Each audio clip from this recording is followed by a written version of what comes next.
Welcome to the Trash Cats Trashcast. I'm Richard. I'm Steven. And today God damn it. All right.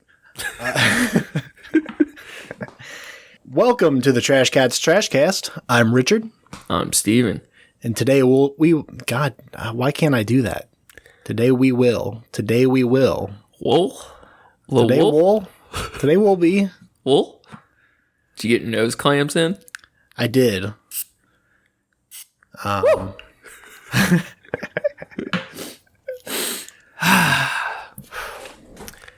wool.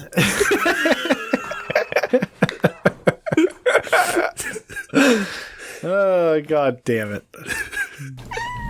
Welcome to the Trash Cats Trashcast. I'm Richard. I'm Steven. And today we will be discussing Free Will, the hit song by Rush released in 1980 from the album Permanent Waves.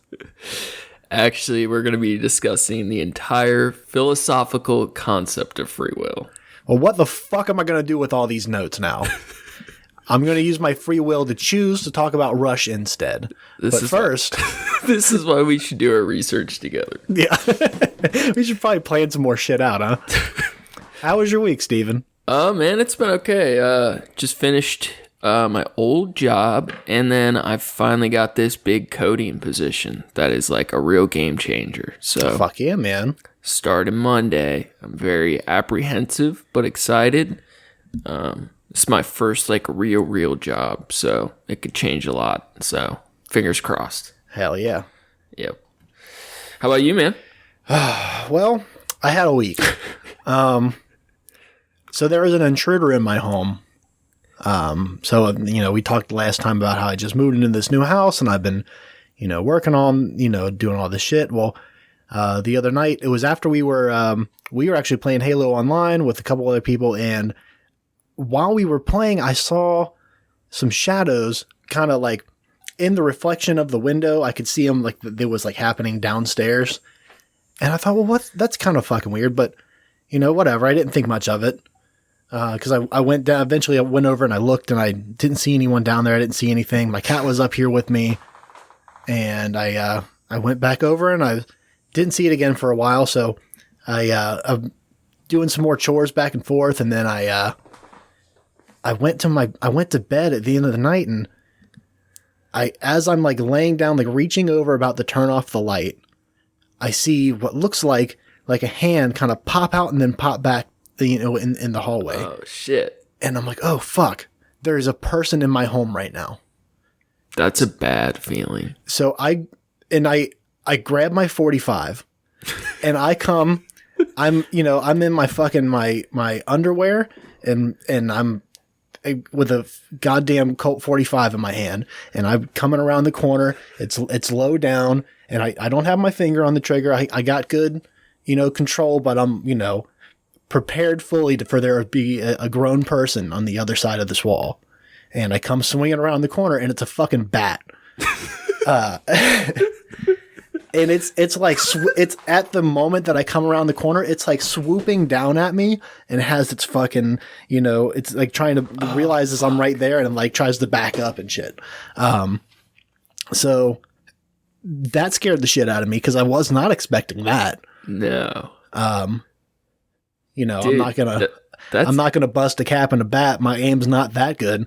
That's impressive. You didn't though. A lot of people would like fuck up. You know what I mean? There's that moment of as I'm going around the corner, I was like, because I was at this point because I'd seen the shadows earlier and I'd seen that and I thought there is definitely a person in my home.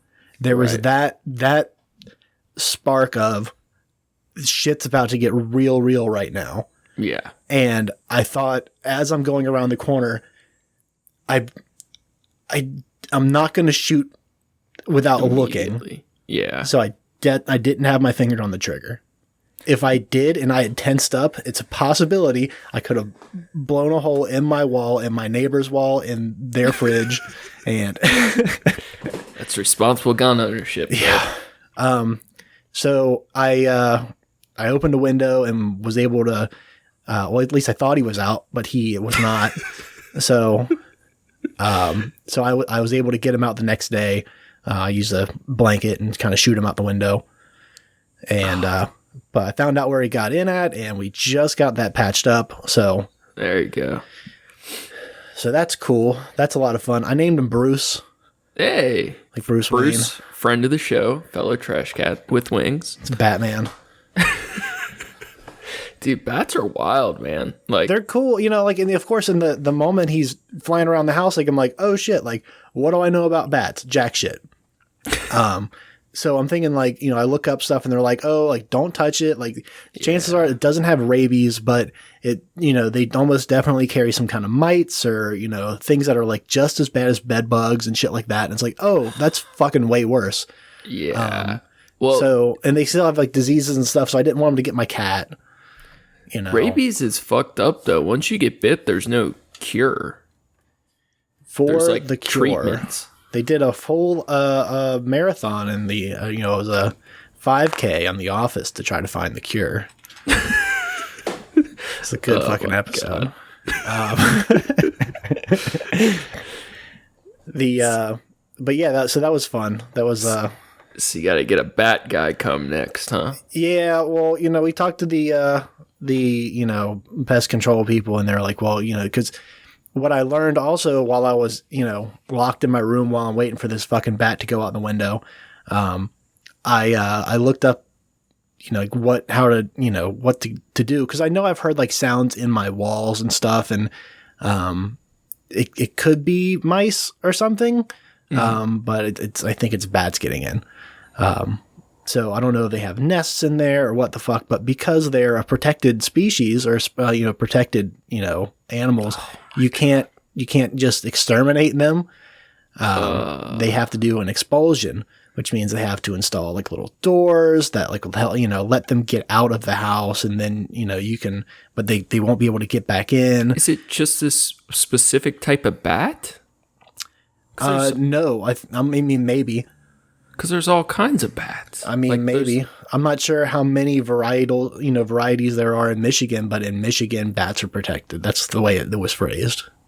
Really? Yeah. So, have you ever seen the stuff? I forget the general's name. This Japanese general in World War II that used bats as weapons.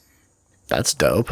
Like they had napalm devices on them. So like sick. They naturally nest in like things like a bell tower or whatever, you know, like in exposed building stuff. So they would attach these napalm, like firebomb kind of devices to herds of bats. So when they go to the enemy's village, they would detonate, kind of thing, and go building to building. And it was like a real thing. This dude had all kinds of like weird bio warfare techniques, and he's like famous for it. He's a Japanese general. I forget his name. I was you know, for a while after I realized it, I was thinking, you know, like it's kind of metal to have these bats, you know, that get, you know, in my home. But I thought like, man, it's only metal if I can like control them in some way. If they're just taking free reign inside of my, you know, the fucking attic and crawl space and shit, that's not fucking metal. That sucks. You know, with their mites and shit. Well, that's the other one, is they said like, well, here's the other thing, is like when you get rid of the bats, or if they go away and they don't come back, then they're you know, there's going to be mites that are, you know, in your, there, you know, there could be mites in your attic and your crawl space and stuff that, you know, they'll try to migrate down. If their hosts don't return, they try to find new ones. So that's terrible. So they're like, it's likely that they wouldn't make the climb down, but since I'm on the third and second floor, it's very possible that they could. Yeah. So they pointed out a couple of places where they could be getting into the house, and it's what a clusterfuck. Yeah. Well, you know, it's one of those like, just fucking get it done, get it out of the way. You know, we can look then and see if there's like damage to, you know, some of the insulation and shit, and we'll figure that out. Yeah. Be all good. Yeah. You got any honorable mentions this week? Yeah. Got two of them. One of them, our homie, but the first of which is, this is one of my favorite graphite graphic artists of all time. This dude is just so incredible. His name is Miles. Miles_art on Instagram. He is an instructor at the Swedish Academy of Realistic Art, which from my understanding is an awfully prestigious position. You've seen this dude's work before, yeah? Oh, yeah. I've been following him for a while. That's what I thought. Yeah.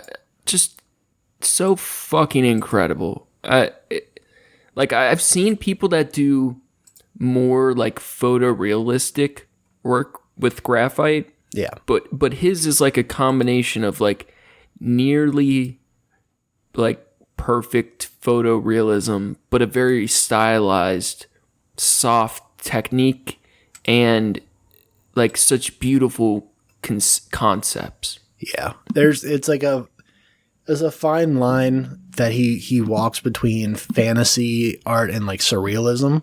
Yeah. It's really, I don't know, it's just really fantastic, cool stuff. There's the one you sent me of the mycelial man, the guy made of mushrooms. And it's like, there's nothing, the only thing that would be resembling of that would tell you it's a man is like these hands that are like in a prayer thing. But like you can see just like in the way that it's, the chest plate and the shoulders and it can look like a man. It looked like a man if you look at it that way. But yeah, I just picked 3 of my favorites. Some of the other ones, like how he can like give the perception that it is underwater with the reflections on the water and like the bubble, like it's incredible to do that with graphite.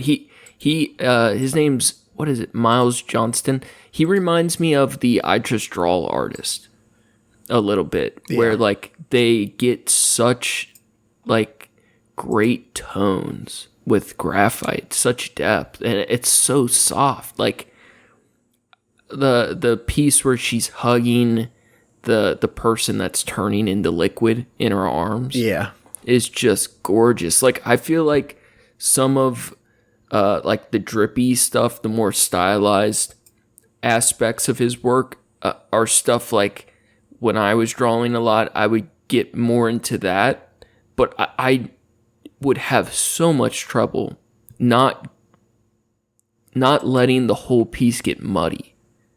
Like the smudges, like the technical precision to like get such great background and like fill of graphite on a paper without it just becoming like messy. It's so clear and soft, and I don't know, it's just amazing to me. And he's got a wide array of different kind of styles that he plays with. It's not just that either. He does other different stuff. I love the things with like the open heads or like open body parts, and like you can like the rotation of the faces and stuff like that, like on, and the kind of surrealistic aspect, but like I said, it's just fantasy enough that it has its own genre. Yeah, what is so stupid I can't remember this. The guy that does the geometrical art, the old dude. Escher? Yeah, he has an Escher-ness to some of his pieces. In his technical precision, definitely, for sure. Yeah. He's on some other shit. So fucking good. Do you want to show us David's work? Yeah, or, man. Talk about our buddy David, the homie. Our buddy David. We've mentioned him. We've mentioned him before.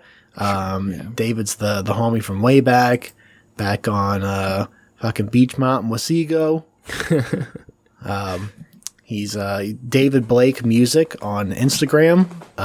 We are going to be playing one of his songs at the end of the show today. We're going to be playing his song "Ordinary People." Yes.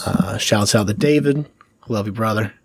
He's so fucking good, man. I know I've said it before too, but he can get so much power out of an acoustic guitar. Yeah. And just to clarify, his Instagram is David_Blake_music. Yeah. Check him out. We're really excited to play one of his songs at the end of this episode. So. Fuck yeah. All right, that's the business out of the way.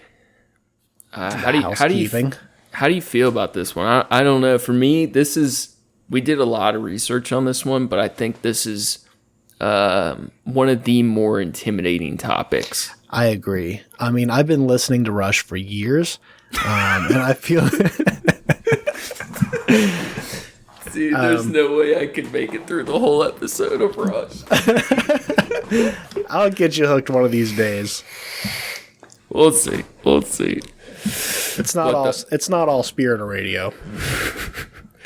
Which actually, I like that song, but... Oh, boy. Let's get into it. Free will. The power of acting without the constraint of necessity or fate. The ability to act at one's own discretion. So, there's a thought experiment that you explained to me, or you explained to me. It was the symmetrical raccoon. Yeah, I stole this from one of my favorite streamers. I thought it fit us too well not to use. So why don't you explain it to us a little bit? Okay, all right. So picture, if you will, a raccoon. It's perfectly symmetrical. Its face, if you divide it in half, it's perfect on each side. And this perfectly symmetrical raccoon is in the center of a four-cornered room. Now there's trash in each corner. Which corner does the symmetrical raccoon feast from first? And obviously it's the one with pizza in it, but let's assume for this thought experiment that all the trash is created equally delicious, because all trash matters.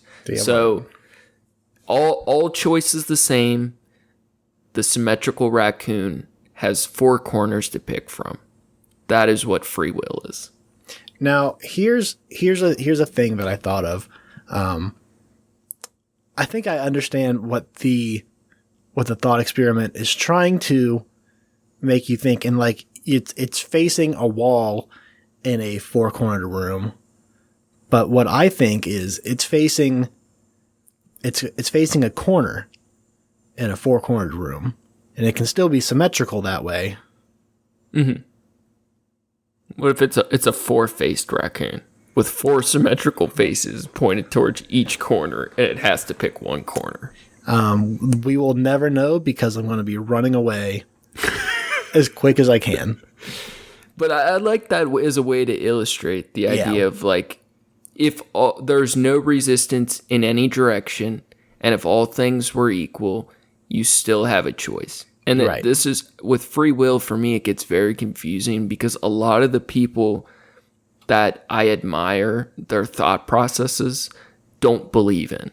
Mm. You know, there's a lot of very intellectual people that know a lot more than me that are like, you know, it's all bullshit, it's all chaos. You know, we think we're making choices, but there's infinite whatever, you know, that there is no true freedom or free will. And I think I disagree, but I get kind of lost in it. So this one's been intimidating. All right, cool. Yeah. I'm excited for it, though. Yeah, I've been thinking about it a lot. I have a lot of theories I want to bring to the table today. Hell yeah. Should I kick it with some of the basic info? Yeah. All right, so we're going to start off with a little Wikipedia.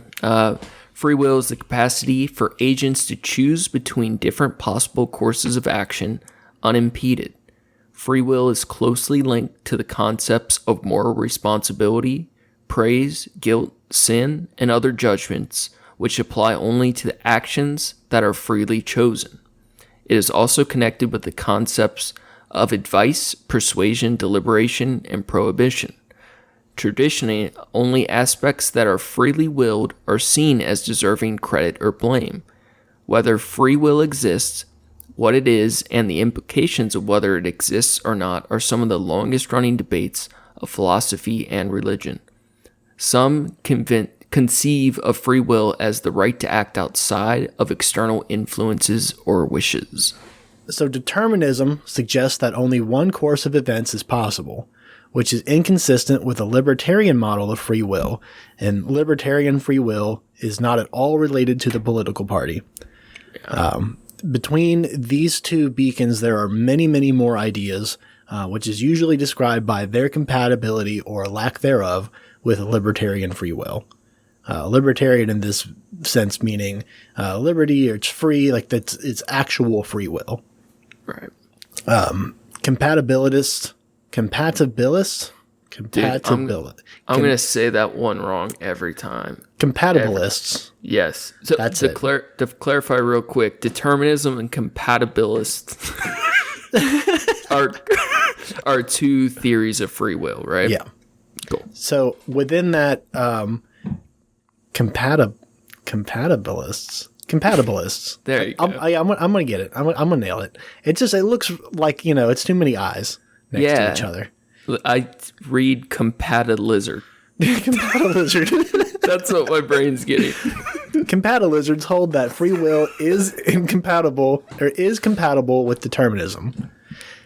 So some compatibilists hold that determinism is necessary for free will, arguing that choice involves preference for one course of action over another, requiring a sense of how choices will turn out. Compatibilists thus consider the debate between libertarians and hard determinists over free will versus determinism a false dilemma. Different compatibilists offer very different definitions of what free will means, and consequently what different types and constraints to be relevant to the issue. Classical compatibilists considered free will nothing more than freedom of action, considering one free of will simply if had one counterfactually wanted to do otherwise, one could have done otherwise without physical impediment. Contemporary compatibilists instead identify free will as a psychological capacity, such as to direct one's behavior in a way responsive to reason. And there are still further different conceptions of free will, each with their own concerns, sharing only the common feature of not finding the possibility of determinism a threat to the possibility of free will. Right. So determinism, basically, and we'll get into it more, is like action A determines action B, which determines everything is the result of other determining factors, and the idea of it is that we have a lot less control or free will than we think, if at all any, right? Yeah. And compatibilists believe that, I guess they call it compatibilism because it is compatible with determinism in the sense that things are determined, but we have some will of choice. Yeah, it's like it's a spectrum. So you have the libertarian model of free will, and you have determinism on the other side, and in between that, there are these different opinions on how much of each one is right, and it's all fucking hearsay and gobbledygook because it doesn't mean shit because we don't know. Now we start to reach into the fifth and sixth dimensions and shit, then we could see that and we can have a better answer. But don't you start with those multiple dimensions? Oh, I'm only just getting started, bud. I got plenty. So I also did want to mention the idea of, we'll be talking throughout the episode about choice. I kind of like the word choice being used over free will sometimes. I'm going to go back and forth, but I feel like the idea of free will is very psychologically loaded. Right. It has all these connotations of being like the idea of free will that you should be able to control everything, or, I think choice is more like we have choice between different options opposed to total freedom to will whatever the fuck we want. Right. And, I think free will, a lot of people think of like religion. And to be fully transparent, we aren't talking about religious free will because it's based on the ability to choose to do good or evil, which is stupid because the world isn't black and white, and what's good for some is evil to others. And you absolutely don't have the right to make that distinction for the rest of the world, you backwards indigenous people killing bigots. I always thought it was interesting too. In religion, they have like in the intro on the wiki, the idea that you have to have free will to be deserving of credit or blame. Mm-hmm. And in many religions, such as Catholicism, they have this thing called the age of reason, where like you can't commit sins until you're at the age of reason because you don't have the free will to commit that sin. So like, I believe it's like 12 years old for a lot of religions. And that's when, like, when you do something wrong, it's a sin, which is weird because, I don't know, there's just so many problems with that. It's like, if it's wrong, it would always be wrong, or like, what? I don't know. Yeah. It's just like bending rules. But I always thought the idea of a age of reason is pretty interesting. Yeah. Well, you have to find a way to make your cult fit with the rest of society. So you have to try to, work within reason. When you start to ask the difficult questions, you're going to get some difficult answers, Stephen. Right. So then is it okay for children to murder up until the age of 12? And yes. God said it to be so. God said it, and it was, and it's good. Just like fucking Noah's Ark, man. Yeah. What a bullshit story, dude. Like, as a kid, I don't know, I heard that stupid story so many times. The animals 2 by 2, Noah saves them all from drowning. And it's like, God just drowned everyone for their free will, basically. Yeah. And then Noah got drunk afterwards. That I didn't know that till recently. I thought that was very funny. After he gets out of the ark. Wouldn't you get drunk too? What? So wouldn't you get drunk too, though? Oh, fuck yeah. I don't know what you do with all those animals, too. No. All the shit on that boat for 40 days and 40 nights. It's brutal. So in the Bible, God punished us for free will, but that's because the Christian God is a jealous and deceitful God. And I would prefer to embrace our freedoms and start by establishing some basic truths. So we're going to start with a quote by the prominent free will philosopher Peter Van Ingen from a paper he wrote titled The Consequence Argument. Quote, "Some truths, however, are not up to anyone, to any human beings. For example, the human being exists, that the earth has a large moon, that the presence of mass changes the local curvatures of space-time, that there is no largest prime number. Let us call a true proposition whose truth is up to no one, to no human being, past, present, or future, an untouchable proposition.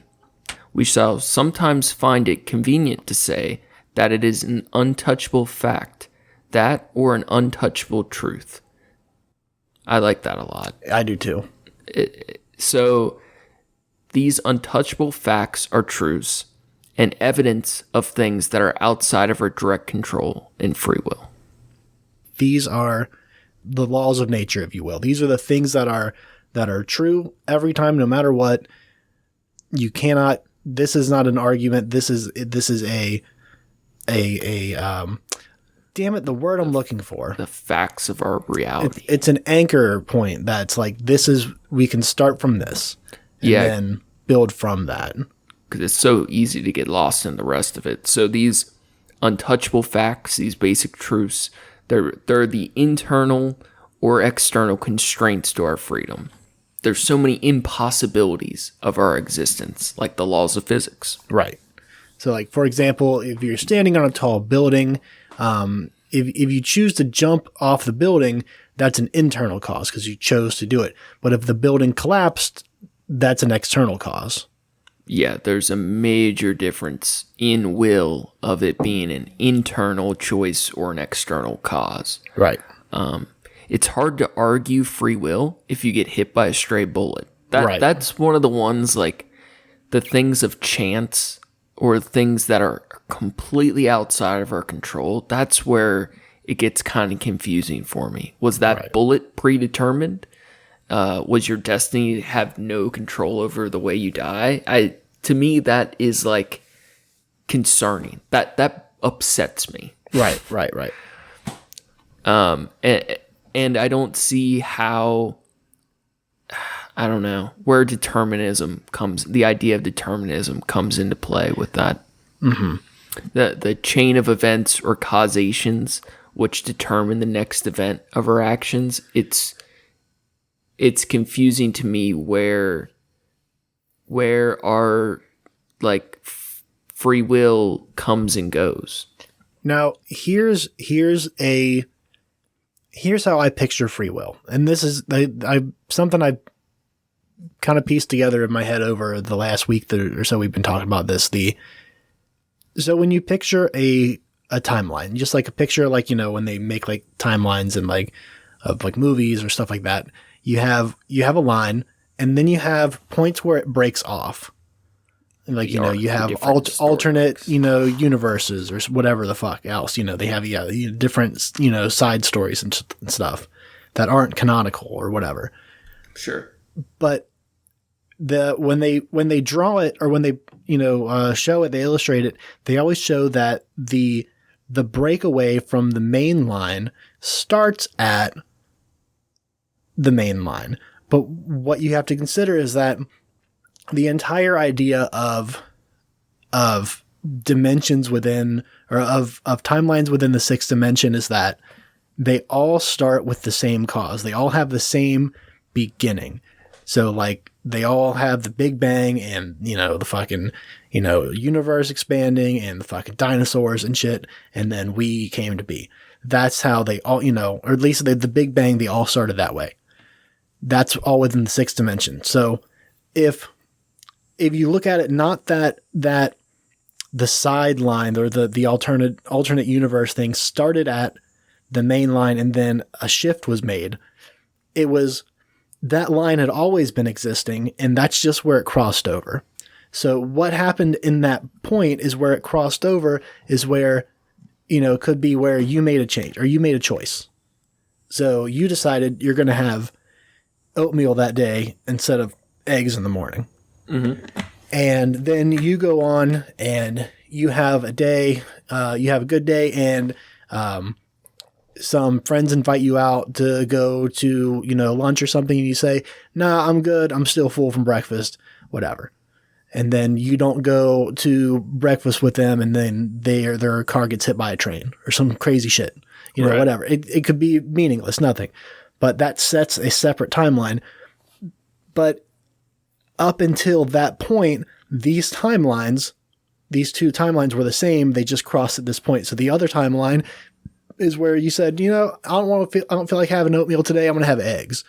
And then you ate those, and maybe you were kind of feeling sick to your stomach. So you went home early, and, you know, a whole nother slew of shit could happen of other choices you could be making. It's, you know, I think the illustration for me, it's like the visual thing. Like I want to be able to visualize it. So map it out. Yeah. So I think it's the main thing is like the timelines. When they illustrate them that way, it makes it harder to understand. But when you think of it to the point where they don't start at, you know, there's not one main timeline that you're on, you can shift between different ones in that way that you're making different choices, and, you know, it's shifting the one right. that you're on. See, but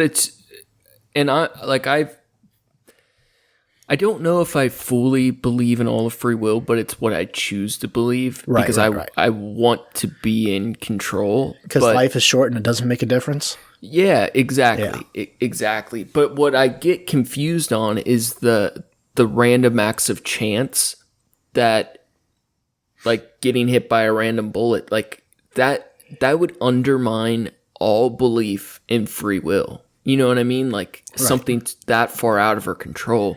And I think, like with your oatmeal analogy, my oatmeal, that's what it's going to be called now. That's my thesis paper. The oatmeal analogy. So determinism, I believe, would argue like, yes, we chose oatmeal that morning and we didn't die with all of our friends in a train wreck, but we only chose oatmeal because like chemical reactions in our brain made us not crave that this day. Right. And that chemical reaction was determined by what we ate the last meal, which, you know, it all goes back to that causation change. But I don't like that. That's what determinism, strict determinism is stupid. You know, that being said, like the compatibilism is, because there's such a range of it, like it's hard to argue that any of those are any better. I mean, I think it's definitely better because it's, you know, it's a grayscale. You have to have some within all. Like I get the understanding of like, well, if some of it's controlled, then why isn't all of it controlled? Like strict determinism would say that you were always going to have oatmeal that morning. You never actually had a choice. It was already foretold that you would have oatmeal that morning. That's the way it's always been. That's in every timeline. That's how it's always going to be, no matter what. God, that's so terrible to me. And I feel like there's people, whether they're between compatibilists and determinists, that kind of, they tend to lean on the side of less free will. And what's interesting about that to me is they're always like science people who are very accomplished and like a Neil deGrasse Tyson, whatever, like that talk about lack of free will, but it's like their whole life demonstrates how much free will their choices made in their life, like they wouldn't be where they are today without, I don't know, believing they had control to some extent. And I think a lot of it is, especially in that community, you have people that are, they have another set of rules and ideas and thought processes that they go through. So when they're faced with, things that are like not written in stone and things that are up to speculation, it's easier to pick the thing. It makes more sense to pick the thing that is studyable and understandable and like more like it's more picture perfect. It fits into a thing. So it's like if your whole model of your career and what the things that you're studying show that there's a method to it. There is a theory of everything kind of thing. If you're going for like trying to understand the way the world works, it makes sense to think, well, there's a way that this works. And you would want to lean on that because that's your whole thing. It's like if you're trying to figure out like, well, I know, like we're figuring out how this motor works, but fuck if I know what to put in it. It's you can't have the chaos with the order, I guess. But at the same time, it seems like they're very comfortable in that chaos. Yeah, like people who understand. You can't measure chaos. Right, but I feel like people who really understand this shit, they're really comfortable in it. I see even aspects of that with you, with the dimension stuff. Like for me, I want like concrete, like moral reasons to be doing what I'm doing, but like the abstract philosophy of like choice, that's difficult. And so, are you saying that the dimensions thing is chaos? Yeah. It's not though. Well, to me, it's unknown, but like the whole study of it, it's like it's trying to categorize it, trying to file it, making it not. I think chaos. In reality, it's probably like true order. It's probably way more chaotic than we can perceive, but that's because we're not looking for chaos. They're looking for order. They're looking for a unified, this works every time kind of thing. I just feel my like last remaining brain cells filling out. So Me too. So in critique of determinism, I want to read another quote by our dude, Peter Van Ingwen, this time from a paper he wrote titled Liberty and Leviathan. Quote, if determinism is true, then our acts are the consequences of the laws of nature and the events in the remote past. But it is not up to us what went on before we are born, and neither is it up to us what the laws of nature are. Therefore, the consequences of these things, including our present acts, are not up to us. So the chain of causation is always ultimately external, like your birth. Like I didn't ask to be born. Yeah, that's a big one for me in the sense of like where I don't know, that free will gets confusing too. It's like the bullet thing, I didn't ask to be born on this planet, in this country, as this species, in this body, as, whatever. That's even just from that base perspective, that's one of the many reasons I feel like life is such a, like, inherently unfair or cruel thing where we don't even choose we're a part of it, you know? And you have to like find a way to suffer through or cope or to embrace it and be happy, but it's not an inherently, I don't know. I feel like for some people it is, but I feel like for a lot of us, it's not an inherently easy thing to accept just existing. Yeah. There's this, it's the real reason why everyone should just be nice to each other, because none of us fucking asked to be here. And if we have to be here together, let's at least not be dicks about it. Let's keep it as chill as possible. Come on, man. Life already sucks. Like, let's And destiny and predeterminism, those ideas are just garbage. Yeah. That's for sure. Yeah. Almost as dumb as astronomy and crystals. Don't trust those people. Right. Anybody that talks about crystals, just don't trust them. say, crystals. I like crystals.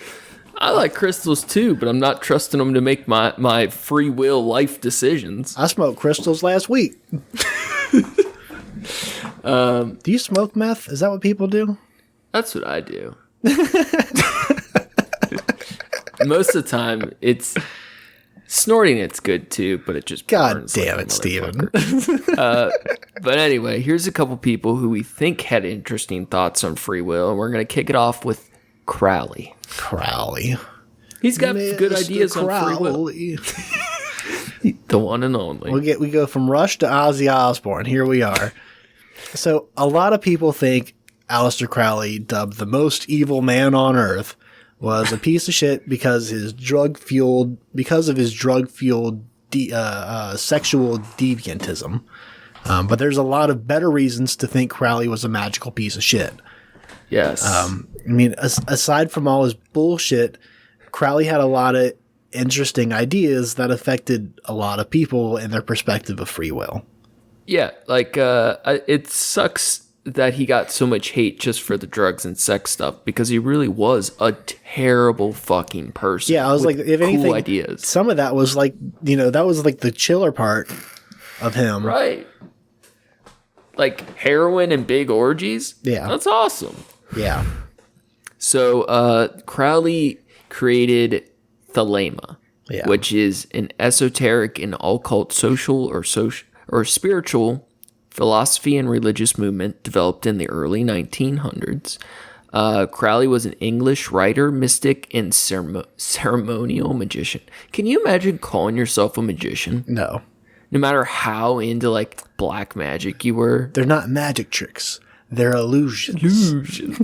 Dude, how many Wiccans have you met? Several. Actually, I met one earlier today. I'm so sorry you had to go through that. I had that fucking I had that fucking Leviathan cross on my hat, and they were like, "What's that?" And I was like, "Oh, it's the Leviathan cross. It's like a Satanist magnet thing for Wiccans." Yeah, it was like it's a Satanist thing, kind of. I was like, I'm not a practicing Satanist, but I think it's cool, and I'm not. I'm not really fond of organized religion. They were like, "Oh yeah, that's cool."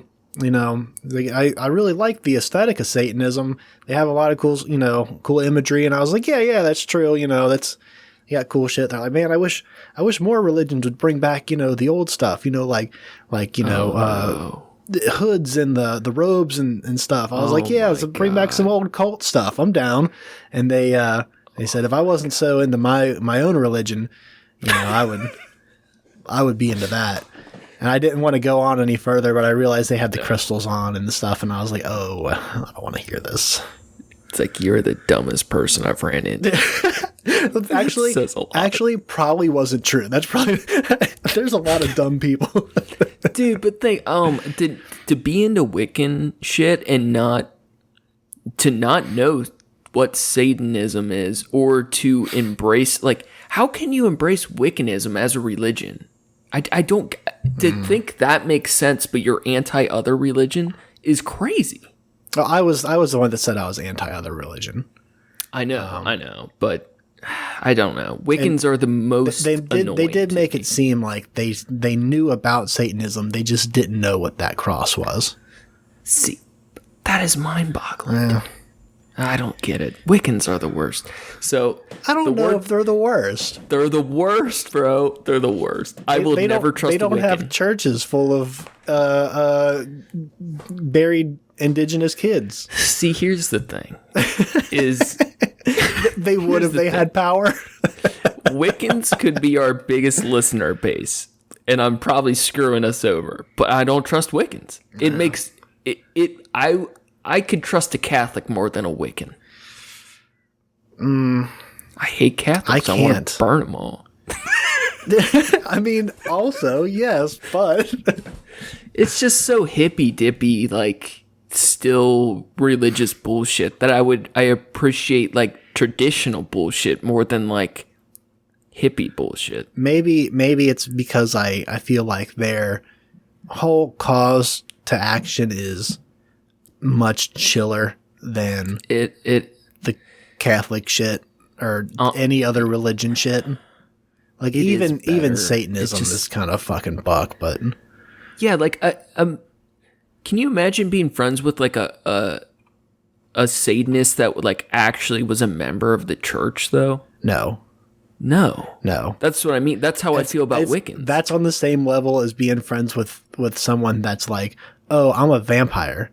Like, exactly. I stay inside during the day and I drink blood. See, and I guess with Christians, have live-in people that I siphon blood from. That's what I mean. With Christians, they can like be mostly normal people, but a Wiccan can never be normal. Right. And like the weirdos, like they're often cool, but I don't know. I don't trust them. And they're smelly.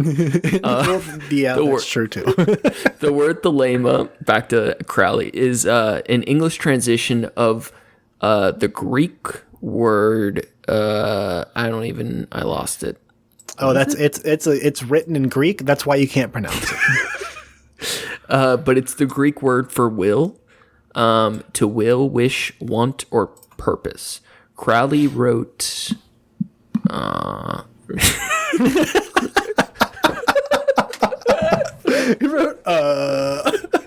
Crowley wrote a lot of wild books about sex magic, but one of his better writings, this is the one like I really liked when I was younger. Yeah. The Book of the Law, which outlined the primary principles of thelema. And thelema had all these wonderful ideas. His ideas of free will and purpose and all those things are fucking beautiful.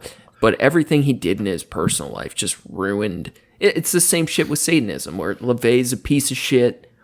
The religion is stupid as fuck, but it had good ideas. Yeah. And that's where we're just drawing some of our favorite ideas of free will from. Yeah. Here's a little bonus content we can do for Patreon one day is read the Book of the Law, make an audio book for Book of the Law. Audiobook featuring commentary by the Trash Cats. Dude, have you gone back and read that anytime recently? It's been years. It's so bad. I have it. Yeah, I remember it just being impossible to fucking get through. And then there's people that study it like, I'm a little magician and I know the secrets of all the words. Get the fuck out of here. There's like whole sections of it that are like pa, pa, wah. It's like different sounds and shit. And you're like, get the fuck out of here. Oh my God. So funny. So, do what thou wilt shall be the hole of the wall. Hole of the wall. The hole in the wall. The hole in the wall that the bats get out and God then we drywall. Do what thou wilt shall be the whole of the law. And this means that adherents of thelema should seek out and follow their true path. An example, find or determine their true will. Love is the law. Love under will. So that's kind of saying the nature of the law of thelema is love, but love itself is subsidiary to finding and manifesting one's authentic purpose or mission. Every man and every woman is a star, which is to say that in the 20th century era vulgaris cosmology, it's implied by metaphor that persons doing their wills are like stars in the universe, occupying a time and position in space, yet distinctly individual and having an independent nature largely without undue conflict with other stars. And these are very counter to mainstream religions today. It's like nothing's predetermined, and our true will, our free will, allows us to be our own God and masters. It's fucking beautiful. Yeah. Like, it's very poetic, but, like, the whole religion boiled down is just the idea of do what thou will with the whole of the law. Love is the law, love under will. So it's like, do whatever the fuck you want. Do what thou will with the hole in the wall. But as long as you do what you want with love, it's all good. As long as it's in your wall, you know? Do what you want to that Do wall. what you want. You can patch it up. You can leave it open. You can let bats nest in it. It's all good. It's your wall. Do what thou will. Put a hammer through that wall, buy a new wall, whatever. It's make the hole bigger, whatever. You know? As long as you hit that wall with love. I'm never going to think of Crowley the same way again. He's such a silly goose with this cast.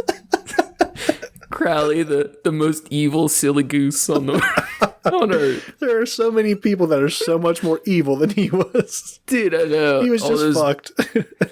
Really, he just got so much hate because he was gay. Because it was still elite, or he wasn't just gay. He did whatever the fuck he wanted, right? He was pan. Yeah, he got. I think that's the main reason he was discredited or hated so much. That's what he meant by "do what thou will with the hole." In the wall is the law. Do what thou wilt with the hole. Confused Christians often ask why God would create such evil or bad things in this world. Why would God let Eve eat the apple in the Garden of Eden and then punish us for her free will? Especially when the all-knowing God knew what Eve would do. The whole bullshit concept of heaven and hell relies on the outcome of our choices, the sins we commit, the consequences of our free will. Meanwhile, Crowley would tell us to do whatever the fuck we want with our will. To eat as many apples as we want, and Satanism would tell us to eat the apple and savor every bite. The religion of modern LaVeyan Satanism advocates for free love and free will, a religion that is rooted deep in the self, where your destiny is determined by you and only you, not by the deity who has determined your fate. No gods, no masters. Hail Satan. Right? Hail Satan. And while Satanism, it may have a better take on freedom of choice than most religions, it's just like Crowley Salema. It's just another stupid church. Yeah. It's all the same shit. That's like, I told somebody I was reading the Satanic Bible, and it's like, you get like through the first like half or so of it, and then it starts getting like, it gets like the magic and shit, and you're like, man, fuck off. It doesn't have to be about this. Yeah. When I was younger, I always said I was an atheist with satanic beliefs. Yeah. And now it just sucks. Like they fucked themselves so hard by making it an actual religion. If it was just a set of beliefs, it would have been so much more true to what the idea was. But I really like the idea. I don't know how I hadn't heard this term prior, but an anti-theist. Yeah. Yeah. I was like, God damn it. Where the fuck has that one been? Yeah. I don't know how. I just have recently heard people using that, and I was like, fuck, that is way more in line with how I feel. Yeah. I will say the one of the things I got from Satanism is when I would tell people that I didn't believe in God, they would say, like, so you don't have, like, what do you don't have faith or something like that. And I was like, no, I have faith. It's just I have faith in myself.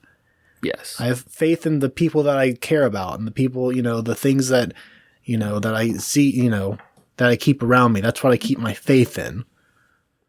So believe in myself. Yeah. So it's like, can you say the same thing? You fucking, I was going to try to come up with some other way to say indigenous people killing bigots, but that one probably takes the cake.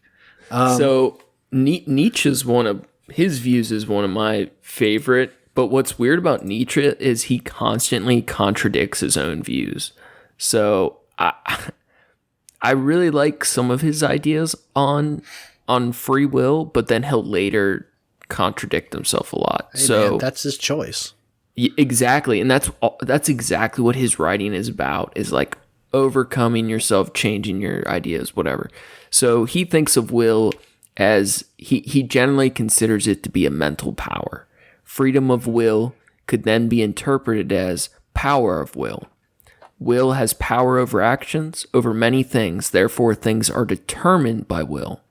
But is this power unlimited? Does will rule without itself being ruled? I don't think he knows. I think he's good at asking the question. Right. And sometimes that's the fun part is, you pose the question and then other people can, spark off ideas, and that creates discussion. Yeah. Now here's what one of my favorite things that he has said. So finally, he suggests that the only real thing about will is whether it is weak, strong or weak. I really fucking like that. Oh, we got the sneezies. I was coughing. The sneezy coffees. Sneezy coffees. Sneezing in my coffee. Oh boy, just the way I like it. So his point was that there's no such thing as free will. The only thing that matters is whether the will is strong or weak. I really like that. Yeah. And I do actually like the idea of will as a mental power, because yes. I feel that so often in my life that on 14-hour shifts, and you're like, I still got a couple hours to go before I'm gonna fucking get home. It's like, what are you running on at that point? A fucking, a gallon of coffee and a couple, cocktails and, pure hate. It's your willpower that gets you through. So the I don't know. I feel like it's such a strong force in my own life that it's, the will does have a power over your actions. It's like your determination to your drive to, to get things done, where, some people don't have that, or they have less of that, and some people have more. Yeah, it's definitely a finite resource, yeah. But it's something I put a lot of pride in. That strength of will there is, I don't know, you see, when you look at people who are weak, and I'm not saying there's something wrong with that person, at a person who is currently weak. That's not saying they can't be strong, but someone that's struggling, they're currently weak, they might not have a lot of will. I know I haven't had a lot of strength of will at a lot of times in my life, but it is something you can evolve or change or grow, whether it's with discipline or with, I don't know, there are ways that we can manipulate to grow our strength of will. And a lot of that's, changing your mental approach, I think, perspectives. And I think having, you can't just become disciplined. For me, my discipline, I consider a root of my discipline to be, the taekwondo that I did when I was young. It was just it's not that, because I'm not doing forms and shit. I'm not home doing, fucking roundhouse kicks and shit right now. But there's so much about the processes and stuff that I learned at an early age. And I mean, my parents also, I learned a lot from them, obviously, but it's, that's one of the things that sticks in my head is that's what I got out of taekwondo was a discipline. And mental fortitude. And then years of, work and stuff like that, the kitchen hierarchy thing, understanding the way that things operate and learning the systems, there's a discipline to it. There's a way to go about, certain shit. So when you learn that, then you're doing that in one part of your life, you can use it over other parts of your life. It's, your way of thinking and stuff like that. So it's a mental aspect. Yeah, I've found I don't know, there's just so much shit in the world today that wants to steal our freedoms. Right. To control our will. And I've found I used to be willing to give that up, but to trade it, at the time I may have needed relief, and I could offer free will in exchange for that, right? Right. But it's I find like the source of my will a lot more now to be because I don't want anyone else to be able to control me. It's not that I want to be able to control me just right, but I don't want external things or the world to be able to tell me what I need to do. Yeah. You know? You need to know, you need to have your choices as your own.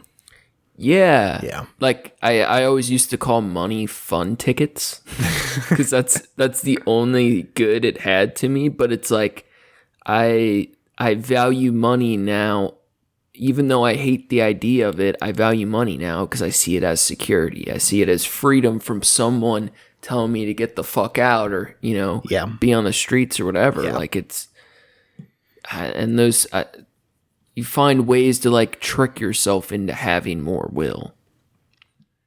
You definitely see it like with myself with drugs and things that like decay our will. Yeah. But I hate like so many people I've had to meet in those circles. Like they always say shit like, you know, soon as you choose once, like to pick up, like you lose all your will. Like you may lose some of your will, like as things like a physical addiction take hold or whatever, but it's still always a fucking choice. Like anything is. I feel like, I mean, and I'm ignorant on the subject, but I feel like, you know, You're as not. someone that grew up with, you know, around the possibility of doing harder shit than I did.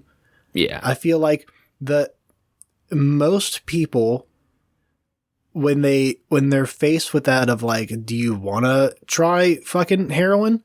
And most people would go, you know, that would say, yeah, I'm down, are weak-willed people in general.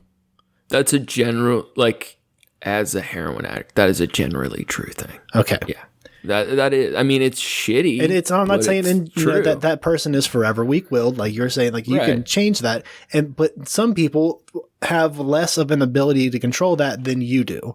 Like obviously it takes a fuckload of willpower to get sober. Get out of a habit. Yeah. Yeah.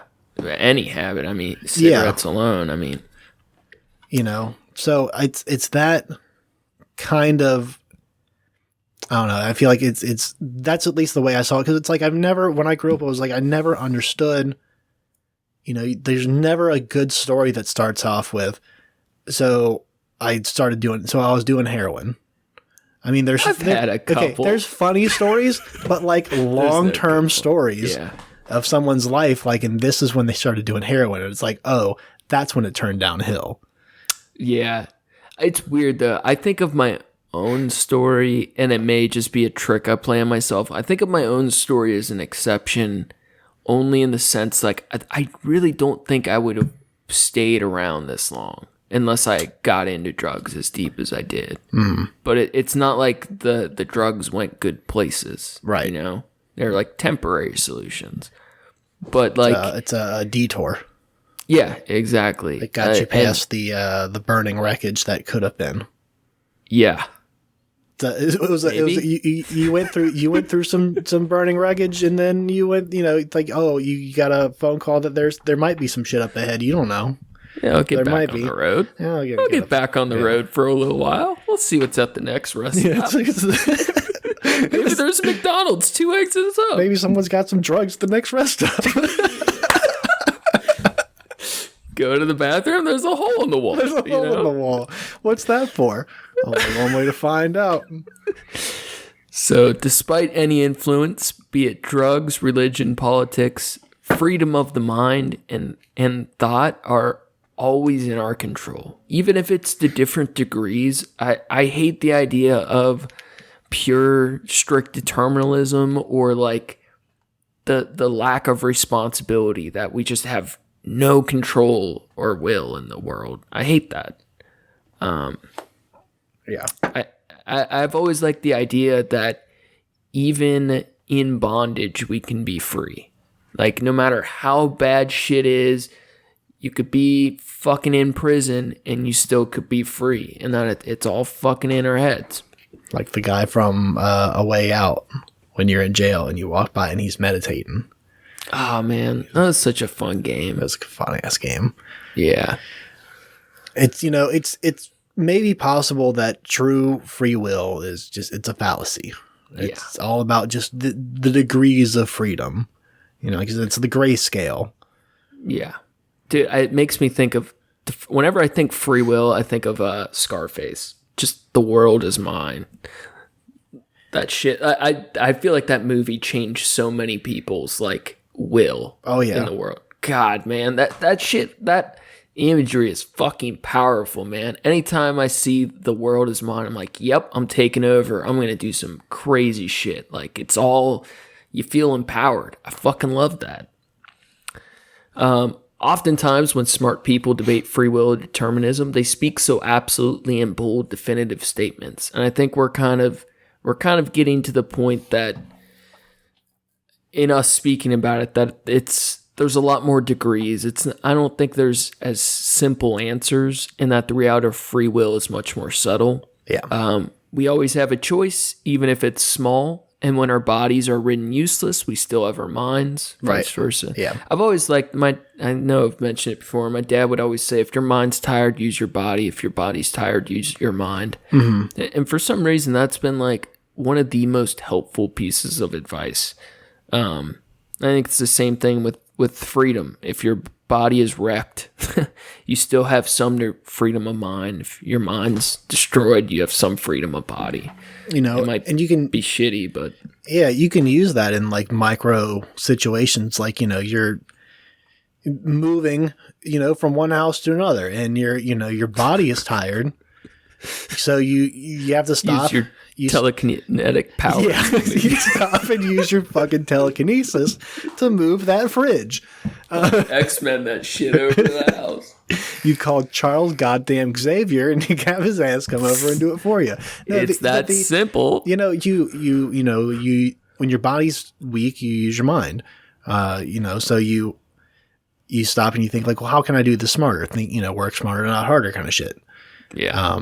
And then if your mind's weak, I even doing prep stuff at work. There's days when I'm exhausted. I'm beat the shit. So it's all right, well, let's do the things that I can do with my fucking eyes closed. It's just muscle memory shit that I can just turn off and do.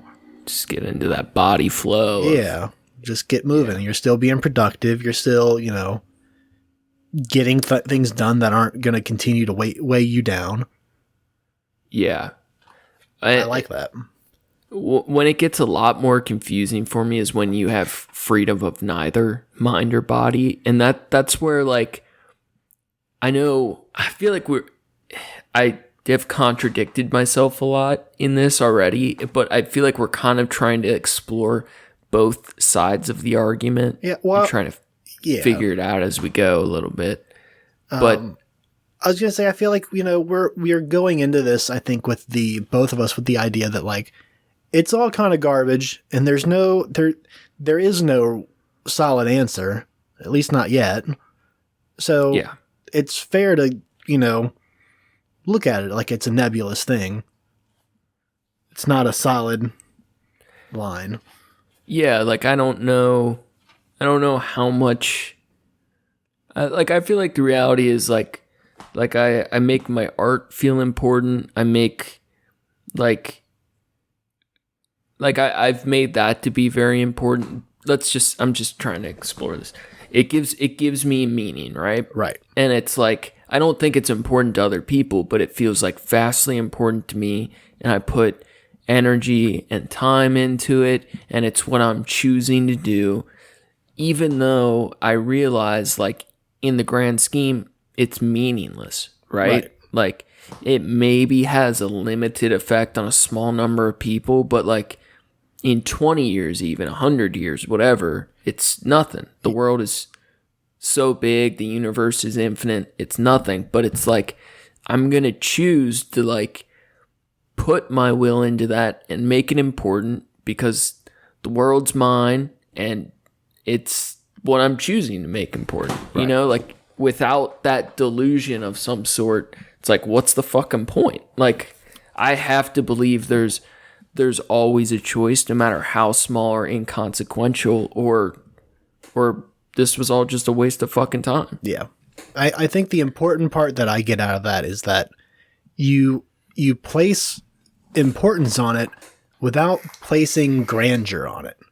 You're not saying it's important to me, so it should be important to everyone, and like it's more than what other people understand. Like this is the alpha. This is, the priority, and it should be for everyone, is the thing that I'm interested in.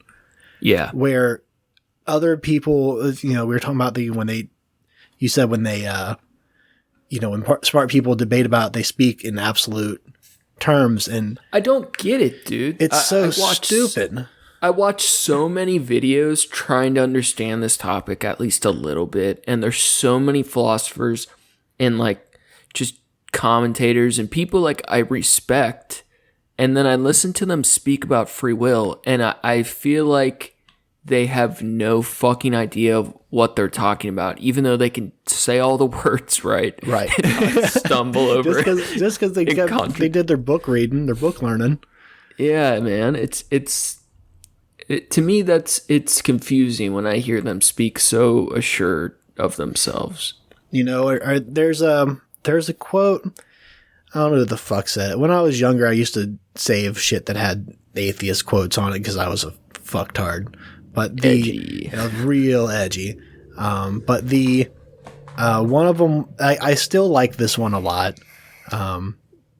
Because I don't just use it in the religious sense, but the idea is like, why can't we just have a beautiful garden without there needing to be fairies in it?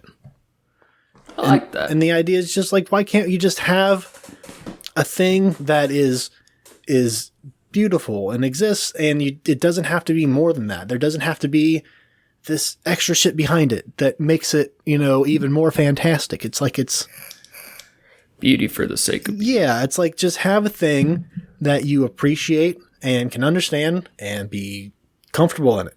And, I get that, like, some people would say, like, that's, what religion is, but, like, no. It's when you're you know what? That's what having faith is. That's not what religion is. Sure. And I think as beautiful as faith is, it has an ugly side to it. But religion is like the artist who puts way too much symbolic importance on their bullshit, Where it's like not just pretty enough on its own. You got to give everything bullshit meaning to have any fucking value, right? Who's the dipshit that makes the paintings that are just like where he takes the fucking tube of paint and squeezes it all over the canvas? Which one? Well, the one that we talked shit about recently. Not recently, but a while ago. Not Warhol, but the one that was getting the Rothko? No, the one that was getting a bunch of was it Pollock? Pollock. Oh yeah. Pollock I like the least. I think. Pollock's a piece of shit. At least his art. It's okay. I can't say Pollock's a piece of shit. Pollock's art is trash. He probably is too, though. Yeah, probably. I mean, our art is an extension of ourselves. I can't act like if I realized that people were buying paintings that aren't actually paintings from me, I would cash in on it. I would, but I would market them to dumb people. I mean, didn't they though? I know. Yeah. Dude, isn't that the worst though when you meet someone you like and then you see their art and it's really bad? Dude, that is like the worst. Like I can't really be close to that person after that. Yeah, right? I think I know what you meant, but in my head I was thinking like this person just can't draw, and like they don't draw good, but they're trying. It's like, this kid fucking sucks. I can't be friends with you. No, but when you meet someone who's their whole like personality is as an artist or as a musician, and they read too much into their own shit. Yeah, and you're like, oh man, I can't fuck with. Like, it doesn't have to be amazing. It can be something I don't like, but if it's like actually bad, that's so disappointing. Yeah. Salty as fuck. Worst. So gonna take dark turn. Yeah. So one of my favorite free will things this was like ultimately empowering. The suicide in general, I think, is the ultimate act of free will. But I always had my plan B, my always my had his birth control. I always had my birth control everywhere. But the idea, and I realize it wouldn't be easy, but no matter how bad things are, without any physical objects, you could always bite your own wrists. You can always leave. Man, that would take some fucking willpower, I gotta say. Dude, I know I could do it. Shit would have to be pretty fucking bleak. Yeah, like solitary confinement, couple years in, whatever. Couple years in, yeah. It might not even take that long. I was gonna say, God damn, that's a long time to be on your own. But like, no matter how bad it is, you can always choose to leave. That's, I don't know. I think that held so much power to me, or like let me feel empowered in like life's bullshit. Like standing in line somewhere and you're like about to go fucking crazy. You're on the phone with Verizon. Those pieces of shit, dude. I swear to God, fuck Verizon. Oh my God. But to know when I'm on the phone with the Verizon phone representative that I could just bite my wrist while I'm on the phone and die makes it so much easier to deal with. Standing in line at the DMV. Yeah. Or trying to get my Xbox password to work because Microsoft Live is garbage. Yeah. Like, I have to know I can leave this world by dealing with shit like that. Oh, sweet Jesus.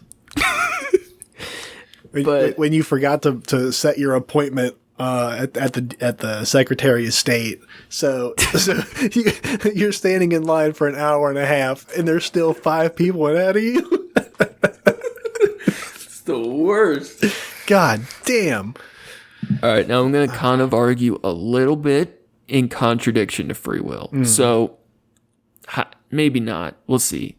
But what about I think the idea of like, if free will was complete, like if we're going by extremes on complete free will, like I shouldn't have to bite my wrist. I should have the idea to die by will. Just being able to blink out and die would be like true free will. Fucking see ya. Yeah. Blink. Teleport on out of here. But then you think of like, there could be some evidence of this. Like if you think of like, not the normal death of despair, but like the kind of deaths of despair that didn't take a direct action. Like if you think of like old people with heartbreak kind of stuff. Like one of the 2 people in a marriage dies, and then the other old person, like nothing direct happens, but their will to live is gone. Like they're so heartbroken they miss the person they love, and then they just shut down.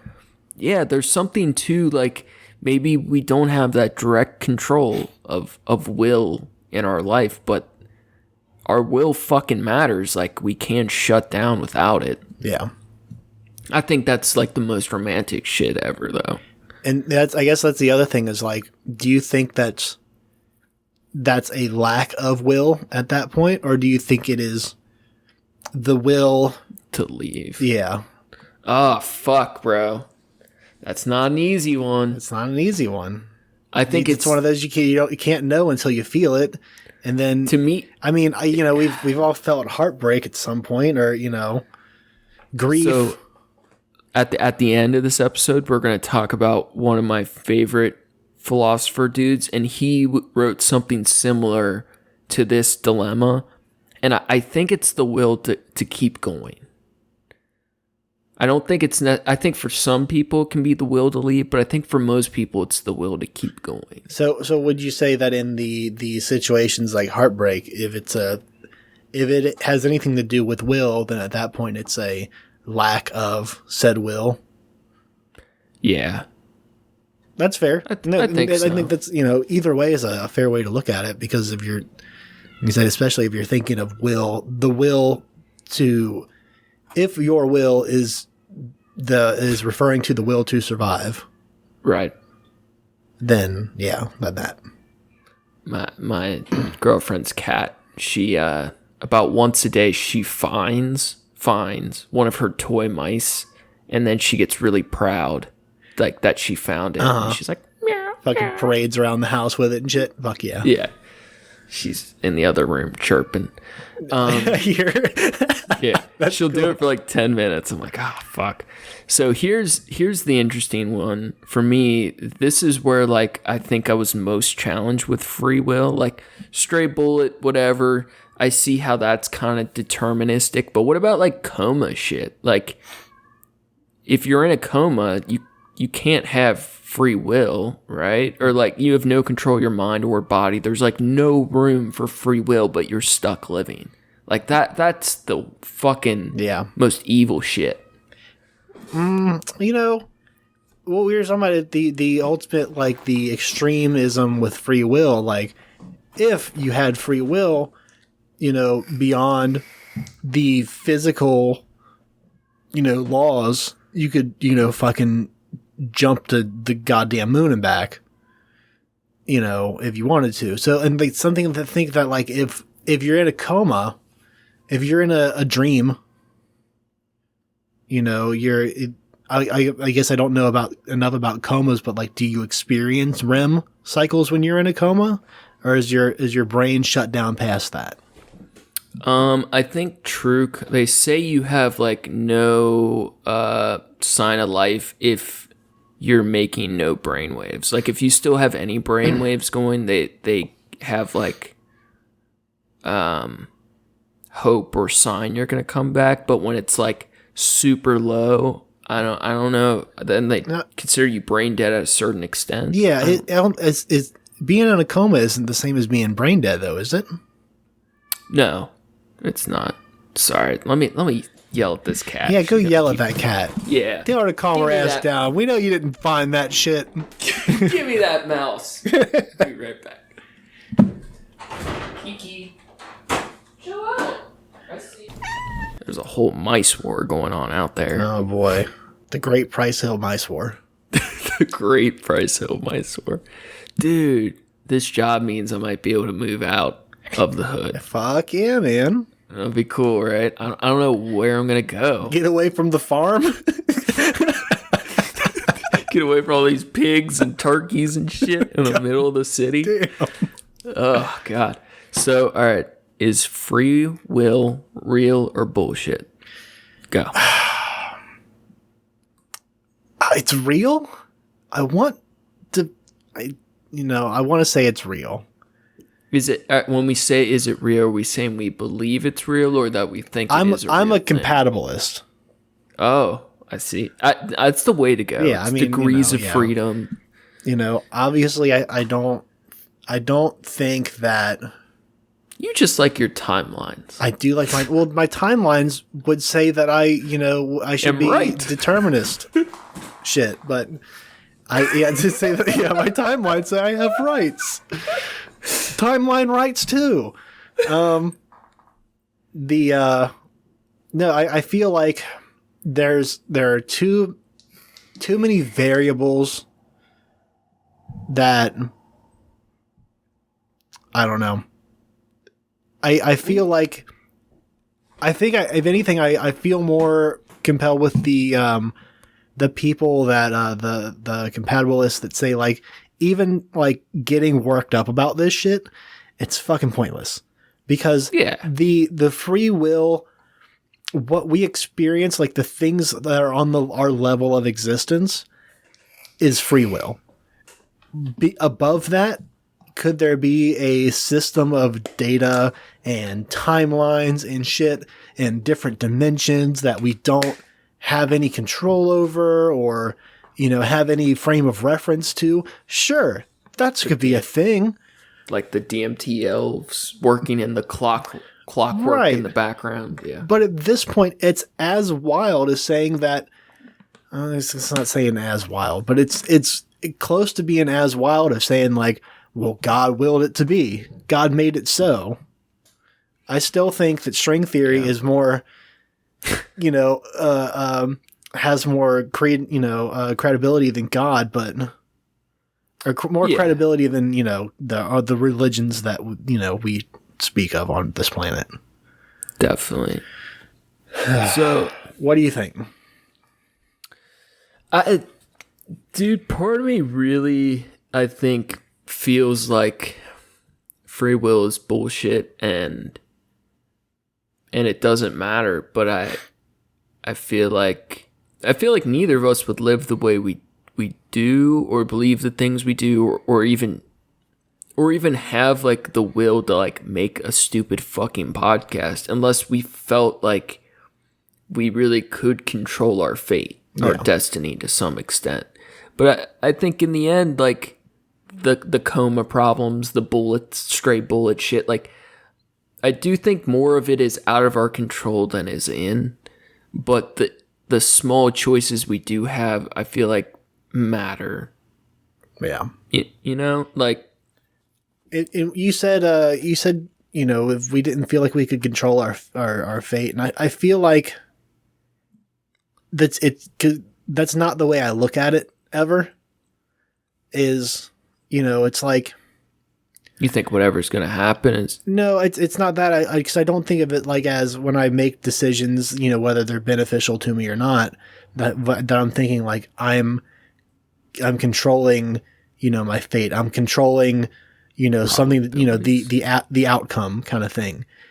I mean, I am, when you make decisions like, oh, I'm going to invest in this, or I'm going to take this job, or I'm going to learn this skill, you're doing so to affect the change so that, maybe you're investing some money so that later on you'll have more money, when you're older, some shit like that. Like you're technically controlling your fate, but that's not how I think about it when I think of like making decisions. It's like, this is good for me and it would be fun. It's like, there are plenty of things that I could do that would be good for me to do, but it's like, this is good for me and I would enjoy doing it. So it's not that I'm doing it because I want to affect a certain outcome, because I can do a lot of things that would affect a good outcome. I'm doing it because it both affects a good outcome and I'm going to have fun doing it. So kind of instead of choosing specific coordinates to land, you're choosing general directions, right, that are generally positive or happy. Yeah. And that, I like that a lot, actually. Determinism would say, like, well, my brain makes me, those chemicals that make me feel like this is what affects the emotional response of happiness from this thing. And that's why you chose to do that. But that's still fucking kind of stupid. I really hate that perspective. Yeah. That everything is a chain of events that we're just there for the ride. Like, then what are my feelings? Yeah, it's like I understand it. It's fucking chemicals, man. Brain chemicals. Chemicals, man. It's all chemicals, dog. I understand determinism. It makes sense. And I know I think both of us have gone back and forth saying determinism and determinalism. But it is determinism. It is, so determinism makes sense on paper. It makes sense in math. Yeah. But I don't think that, I mean, I don't want the world to work that way. No. And it's not, living my life as if it does, because technically the math might work better, isn't going to change. It's going to lead to it's depressing. It's passionless. Yeah, it's exactly. Even if it was the right choice and we knew it was the right choice, living that way would feel terrible. It's a problem. It's an answer that's not going to be, discovered in my lifetime. So, no. Why the fuck do I care? So it seems like maybe we don't fit definitions perfectly, but we're more in the compatibilist view. Yeah. Yeah. Yeah. We have some degree of freedom. We make the choices in front of us. I really liked what you said about making choices in a general direction instead of a specific goal. Yeah, it's. I think that's going to be my takeaway. I think that's also part of living in the now kind of thing. Like you'd say, enjoy the present moment. It's like I kind of want to go back to school for, get my nutrition license or something like that. And I don't, there's like a 4-year or a 4-year or a 6-year program, and then there's like a 1-year thing where you just get like a fucking certificate, and I'll probably end up doing that because I don't have the patience for school again. I think you'd like it, though. I think every minute that I spend in school, and the other thing is like it's shit that I'm learning on the job. I just want to have it I want it for my resume. So you can get the experience. Yeah, but it's like at that point, it's like I know the shit. I don't need to have it on my resume. I can put on my resume that I know the shit. If I'm working, unless I plan on working for someone else, where it's going to be important. But if I go in and I prove that I know this information, then I'm still going to get paid for it because I still have the information. You lost me, but I agree. So I know shit. They're going to pay me for it. They might not pay me for it at first, but once they realize that I know the shit, they pay me for it. And then, my starting salary might be lower, but yeah. Anyways. I think you'd like going back to school. I don't think I would. At all. That's what I thought too. I think it would be fun if I was younger and I could go back to school in Toronto. That place was fucking dope. So compatibilism. But in a little more detail, so the compatibilism is a belief that free will and determinism are mutually compatible and that it's possible to believe in both without being logically inconsistent. So compatibilists believe that freedom can be present or absent in situations for reasons that have nothing to do with metaphysics. They say that casual determinism does not exclude the truth of possible future outcomes. Compatibilism was championed by the ancient Stoics and some medieval scholastics, more specifically scholastics like Thomas Aquinas and the later Thomists. They're often interpreted as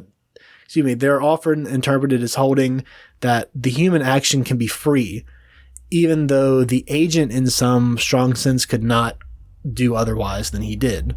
So this places the importance of free will to be related to motive. Whether we can physically will something or not, the importance is on the will to will something, and that's through your degrees of freedom. I really like the will to will, Yeah. Even if we can't do something, the free will is the want to will something. I think that makes a lot of sense. I think it's Thomas Aquinas. Aquinas? What I say? Aquinas? I'm not sure, but he has... Aguina? So, if anybody's seen Waking Life, there's a really good quote about freedom in it, and there's a DJ named DJ Stenchman that has a song titled Free Will by Stenchman. And it is like the coolest song about free will. It's all these quotes sampled from a movie, but it is such a cool song. I recommend. For the record, it's Thomas Aquinas. Aquinas. So, will to will. With the possibilities of chaos and control theories, quantum possibility and string theory, it feels like sometimes all we really have is the freedom of mind and thought. There's plenty of people that say even our thoughts aren't up to us, that they're controlled through external things. I think that's bullshit. And the claims that these are the result of chemical reactions and neuroactivity is just all kind of garbage. I don't know how you could believe in something like that and still want to live. Right. It just feels so pointless. I liked the example of free will and compatibilism in the analogy of, like, imagine someone standing, let's say it's 50 feet away from you, and they shoot at you with a gun. You have free will, but for a very limited amount of time. Your free will changes by the millisecond, fluctuating with time and space until the most likely probabilities become certainty. There's a closing window on free will. Right. We have X amount of time for X action to do X decision. I do like that that way of looking at it. It's like you said, it's a window. It's a closing window. Yeah. That you can take if you're quick enough or you respond to it, or, in the case of the gun, like you can't outrun that gun, but no, but if you twitch, yeah, you just do a little quick little, yeah. that right, do that Matrix Bob right before the trigger's pulled, maybe you're good, but each millisecond, your chance of dodging it is a lot lower. What this made me think of is the Big Lebowski, the nihilists, and they're like, oh man, like not believing in, say what you will about, they're comparing them to the Nazis. I'm like, they're not Nazis, they're nihilists. And it's like, say what you will about the Nazis, but at least they believed in something, like nihilism. Like that's craziness. I can't imagine, it said something about like it sucks to live that way or something like that. And it's like, yeah. And then they meet him and they're shooting guns at him in the parking lot, and they're like, what are you afraid of? Nihilists? They're not nihilists, they're fucking pussies. I feel like my core is nihilism, but I deny it. You know what I mean? Like that's, whether it's what I feel the most or not, it's not what I'm going to choose to believe in. I'm not going to use my free will to believe in nothing. Right. Even if it's what I feel the most. Mm-hmm. I don't know. They're not. Nihilist. It's good writing. I like the idea of, too, like thinking of your timeline analogies, that like your timeline, if your timeline is my oatmeal analogy. I was going from oatmeal analogy back to timeline analogy. I thought they were the same. If we're looking at your timeline analogy as a hallway analogy, okay, we're staring down this infinite hallway. I guess it's not infinite. It ends at some point when we die. And along the path, there's all these fucking windows opening and closing. And each step we take, new windows are opening and closing for different amounts of time. That's kind of how I could see free will as being. I guess I look at it. I noticed the way that you phrased that, because you said an endless hallway, and then you said no because you die at some point. But the way I look at the timeline would be, it is endless. The thing never ends, and it's my death doesn't mean the end of the hallway. It continues to go. See, I think our reality is the only one that matters. Like how we feel in our perception, like to my hallway compared to your hallway is unrelated or pointless. Like I would say, I feel like we're all in the hallway. That's a lot of people in one hallway. It's a lot of fucking people in one hallway. That's a lot of fucking doors. It's a big hallway. I don't know. I feel like I want it to be that way, where we're all connected or in this shared reality, but I feel like we're all in our own realities alone, and maybe like through those windows, like I'm going down my hallway and there's like a window with you, or like you on one side, I got Sarah on the other side, I got I got my family. Like there's windows where like our timeline hallways are intertwined, but as like an overall thing, we reach the end of our hallway and all those windows are closed, that we're not like all truly integrated. I feel like that's a rough way to look at life. So I feel like the thing that gives me some, some of my willpower, some of my my drive is feeling a connection to other people. And it's actually some of the power that I feel of, like, when I feel like I'm in charge of a situation, is by realizing like these people are also just people. They don't know what the fuck they're doing any more than I do, probably less than lost. I do. Yeah. So and that's why, like, I take it that way. Like, when you communicate with people, and it's like, I'm super antisocial and I don't like interacting with people if I don't have to. But when I do, like when I go to the fucking gas station and you're, talk with the person behind the counter, you can generally pick up their vibe pretty quick based on how busy it is in there or whatever, or how they greet you or anything like that. And then you talk to people like they're humans, because it's easier to do that when you are to be empathetic and be heart to heart with people when you see them as being connected or being one of the same with a different body and experiences. They're just NPCs in my reality. I mean, that's also true.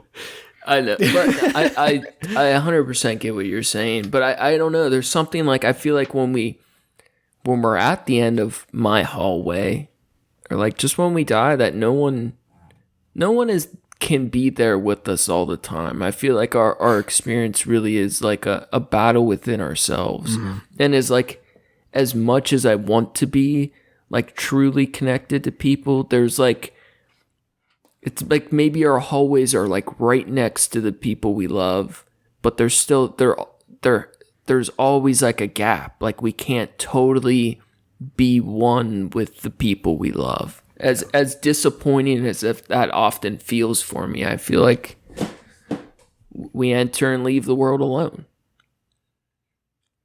Fair. I don't know. No, it's a fair way of looking at life. I just that I don't think I could go through life completely feeling that, because I don't know if it's an empathy thing or just a perspective thing where like that's depressing to me. Like I love the idea that to me too. We're on a floating, ball of dust in a vast expanse of nothing, but that part is depressing to me. If it works for you, it fucking works for you, man. I'm not here to I don't know if it does. I don't know if it does. I just feel like that might be how it is, and maybe that's part of like I don't like that that's how it is. I mean, I feel like, it's another one of those things that's like you're not going to know until you die, and even then you might not. So yeah, you got to live thinking the thing that makes you more comfortable. Well, I feel like some of it is outside of my control, in the sense like I may feel that way. I don't know if I believe it, but I feel that way. But I can't will it to change. Like if it actually is that way, even if I don't want it to be that way, it's outside of my control, and I'm just kind of like feeling it in the meantime. I feel like, I don't know. I feel like it's a matter of perspective. Yeah, 100%. This is all nonsense. It's just ideas. If you need a different perspective, you don't change the way you're looking at it. You change where you're looking at it from. Well, here's a question. I was going to tie that. Like that's where it's like that's where it ties into the empathy thing. Is like when what empathy boils down to is a desire to understand, or to like, for me it comes through as like putting myself into people's shoes. Like before I try to react to things I do or say, I try to put myself into their shoes, and like that's my response, is changing my perspective on a situation based on a new person or new information on that. Can I ask a bigger question? Yeah, please. Maybe not bigger. I don't know why I said that. This is more important than the shit you were saying. Yeah. That sounded shitty. You're good. So like one of the questions like I've worked on for a long time is like related to our core beliefs. Like, what if I believe something about myself or the world that I don't want to be true, but it feels so true? Is it unchangeable?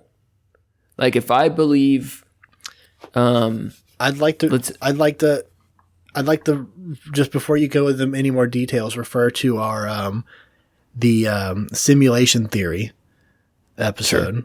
When I had the whole weird fucking paranoia shit going on. Was that episode? Yeah, I do mean it in a kind of different way, but I think I know It's what like you mean. I saw the way that I saw the world was, you know, there's too many coincidences. The fucking what the fuck was it? The Truman Show shit, you know, and I felt that was true. Right. So I guess what I'm asking is, what if you felt that so strongly that even if you didn't want to be true, you couldn't find it within yourself to have reasons to disbelieve it? Like, can we change our core value of something we truly believe, like, with perspective, even if it's what we feel that strongly? I can say that in that time, I definitely did believe that. And I asked the same questions of, like, I can try to, like, just go with it because that's easier. But I still, in the back of my head, believed this is what's going on. This is what's happening. So I believe that you can change that because I have. That's my own personal experience with it, though. Going from a thing that I definitely was in a deep belief state of. Can I reframe it? Yeah. So what about something like, because I know we both can relate to aspects of this. What if our inherent core belief is that the world is negative? That maybe, like last episode, we were talking about, like, maybe I believe 50-50 on people, good and bad, but my natural core belief is that things are shitty. Yeah. Like, it's a pessimistic worldview, even if I don't want it to be that way, and I want to see good in people in the world, like, my natural core value is that it feels unchangeable. Right. And that despite trying to learn things, experience things, or change perspective, that things, even though I still feel like I could be happy that there's still like a negative tint, or that the hallways in our timelines can't overlap or connect with people the way I would want them to. Mm-hmm. I don't know. I feel like there's parts of like who we are at our truest self that I don't know how much free will we have over completely. Like, I feel like we can change a lot of things about who we are. We can choose to see things differently, but part of us, like our heart or whatever, like there's a part of us that is like a pure core of something, and we can like change all the things on the outside to like see it differently, but part of it is like our natural inclinations or true self. Yeah. I get confused about this. I don't fucking know. No, exactly. It's not to be known, at least not now. It's not a thing about true or false. It's philosophical shit. It's thoughts and patterns and ideas and sharing shit. That's why it's fun. You can catch glimpses of people that I feel like you can see to what that is. Yeah. Not all the time, but the if it's your your DNA coding, there's something in your genetic buildup, the even in the resonance of like some kind of a memory data that's the RAM that's stored in the the strings that make up the atoms that make up your current form, like that. There's data within all of that, right? So if it's stored from being somewhere else at a different place in time or whatever,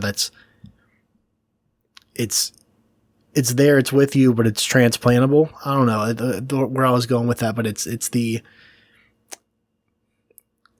unchangeable, that it's within, it's a part of who you are, because it's a part of your, not just your genetic buildup, but like it's in the base data of your subatomic structure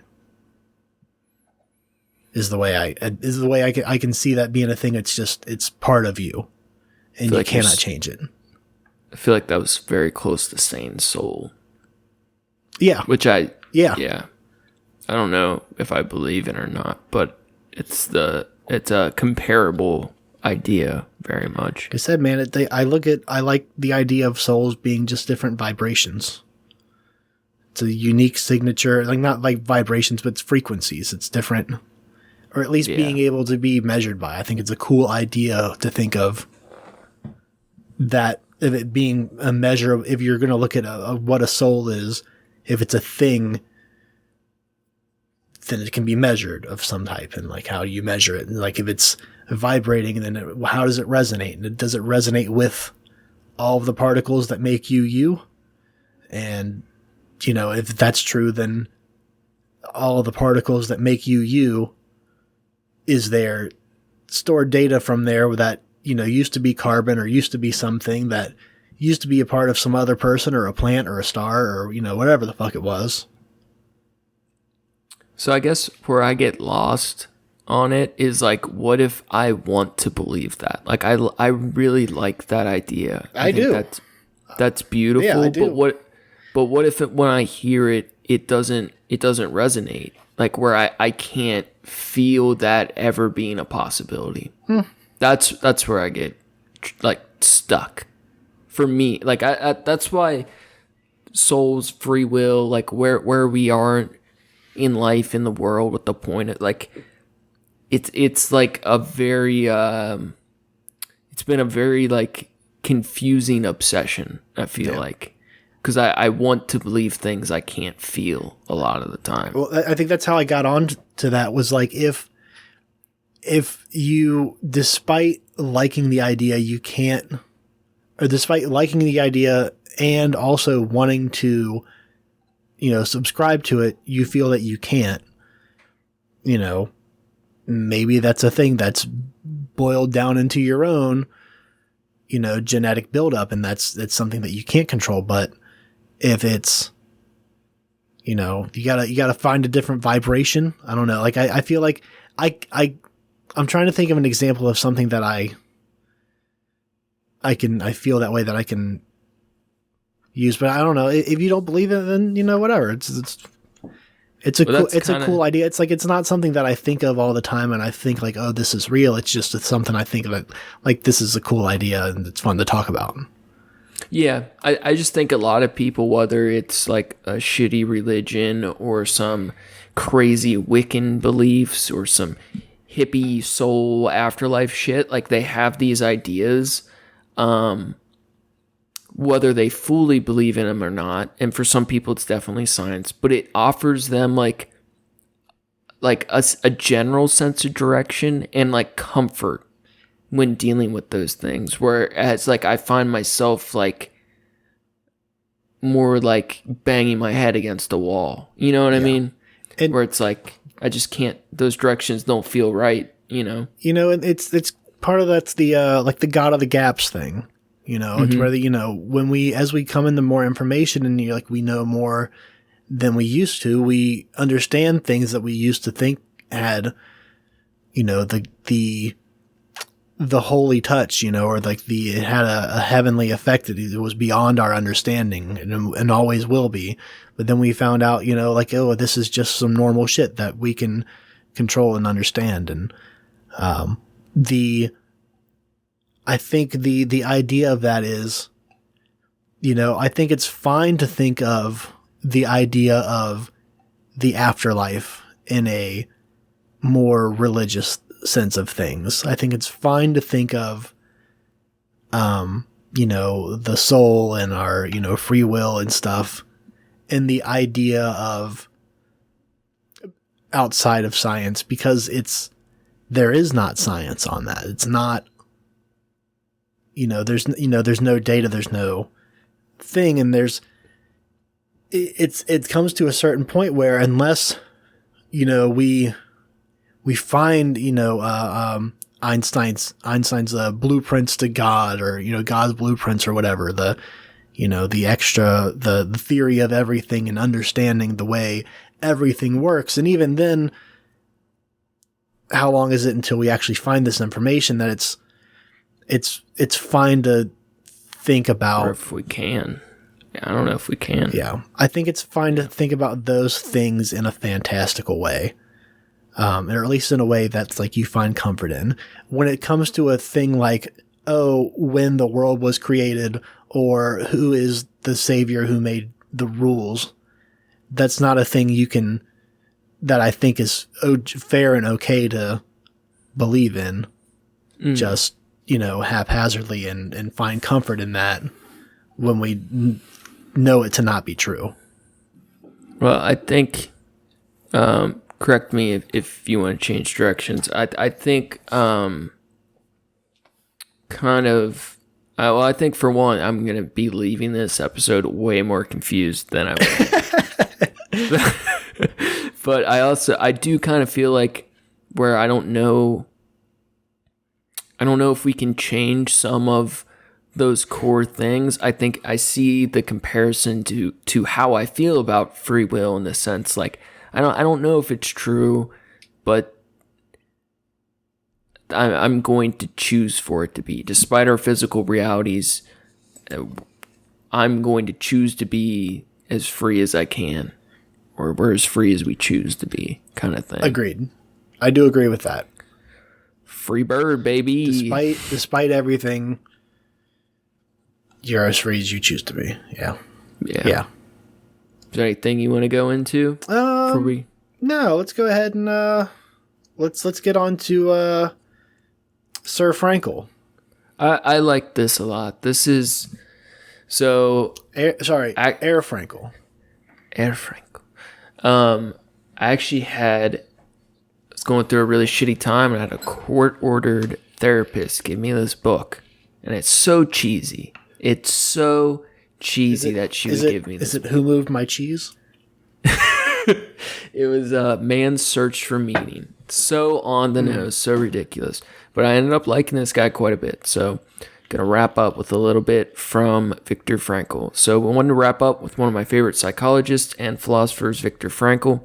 In 1944, Viktor Frankl, his wife Tilly, and Frankl's 65-year-old mother were transported to the death camps in Auschwitz. His mother was immediately exterminated in the gas chamber, and his young wife was moved to Bergen-Belsen, where she died at age 24.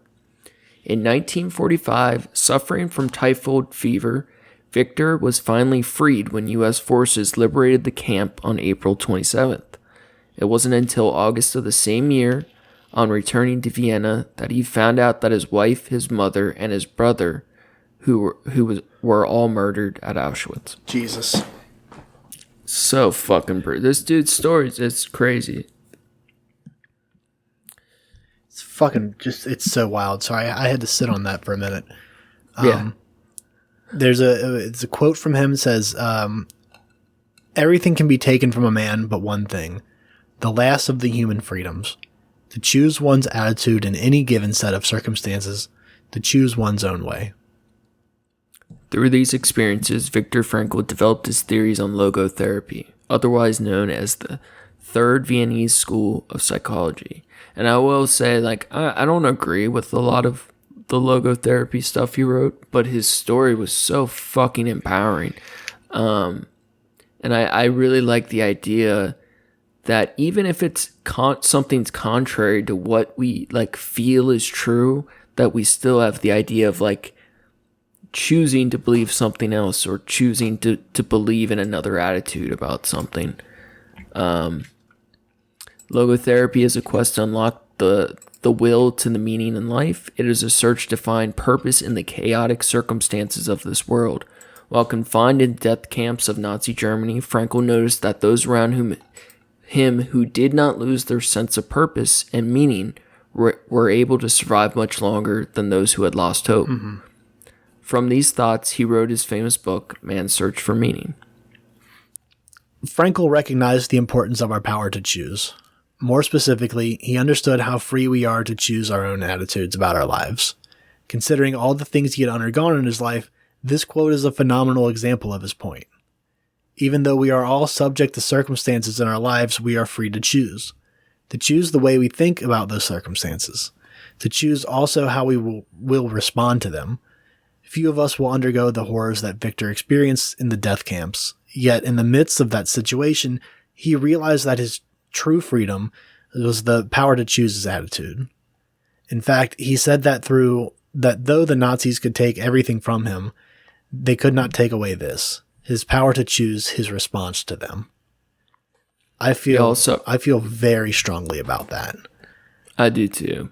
I think it sucks, but it's sometimes that's the very little free will we have left is how we respond to adversity. I use that as a way when people get into like fights in the kitchen. Sometimes I would say like it's not about what this person's doing that's aggravating you. It's about your response to it. Are you going to escalate it, or are you going to try to solve your way through it, or take a path that's going to fix the thing instead of exacerbating it? That's not an easy path. Right. We all suffer injustices to one degree or another. Though some of these have greater costs, our hurt and helplessness remain the same. Comparing our circumstances to others is dangerous, because regardless of the situations, we all have similar feelings. Our choice and response to those circumstances is what matters, how we think about them and how we act on them. Frankl said this in talking about the power of choice. Quote, "Some people believe in determinism, which takes away our choice. This fatalistic perspective places us at the mercy of the things in life that happen to us. But as Frankl noted, our beliefs about this type of perspective matter. If we accept fatalism, that our circumstances define us, we are forever held captive to them. But we can choose to believe that we have freedom to do that, to choose. This is our true freedom." Frankl sums it up saying, "When we are no longer able to change a situation, we are challenged to change ourselves." It's beautiful. It is beautiful.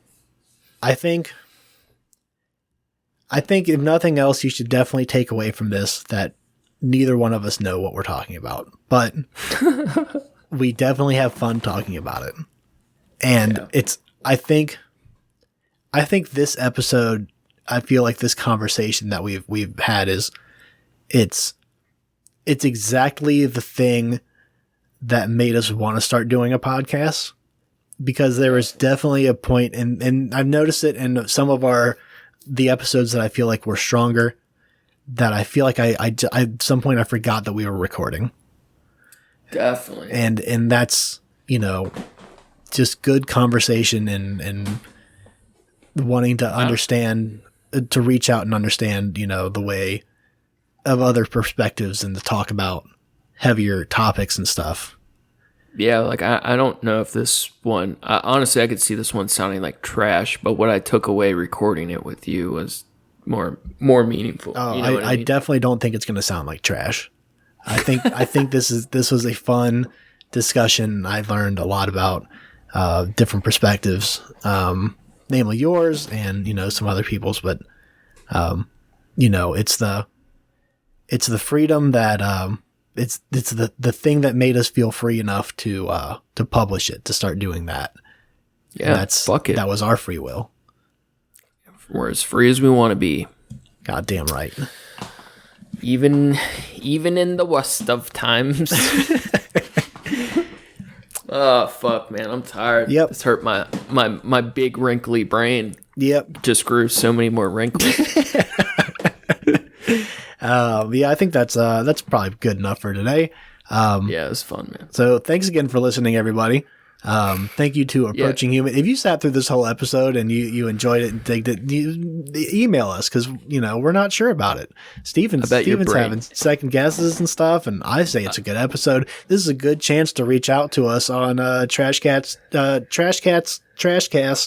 at gmail.com and tell us how you feel about it. Attach a picture to show how wrinkly your brain is. Yeah. They're going to get pictures of ball sacks, Steven. Oh, and we're going to play David's song at the end of this, so stick around. Oh, yeah, stick around for that, please. Yes. So, like I said, thank you, everyone, for listening to the show. Thank you to Approaching Human for the use of his music. You can find his work on SoundCloud at approaching-human. Thanks, John. He's been watching Better Call Saul, and he keeps texting me like funny shit that happened, and I haven't watched it in a while. So I'm like, yeah, that's pretty funny. Cool, man. Yeah. Make sure to check out the show page at Trash Cats Trashcast on Instagram for news and arts from the show. You can find us on Facebook for dumb memes. If you're super bored, you can check out my trashy art on Instagram at Skyzix. It's been SKYZSX. It's been really slow because I'm on this weird new path, and it's kind of frustrating, the art part. But fucking working man. That's another Rush reference. Yeah, it's a trade-off. So in the future, there could be a lot more art. But I got some new stuff going up there soon.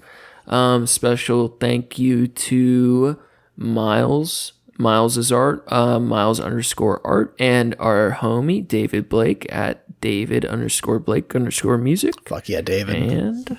And tune in next Wednesday for our freestyle episode after this one, right? Yes, and then we beat Netflix again. We got a Bob Ross episode on the way. Oh my god.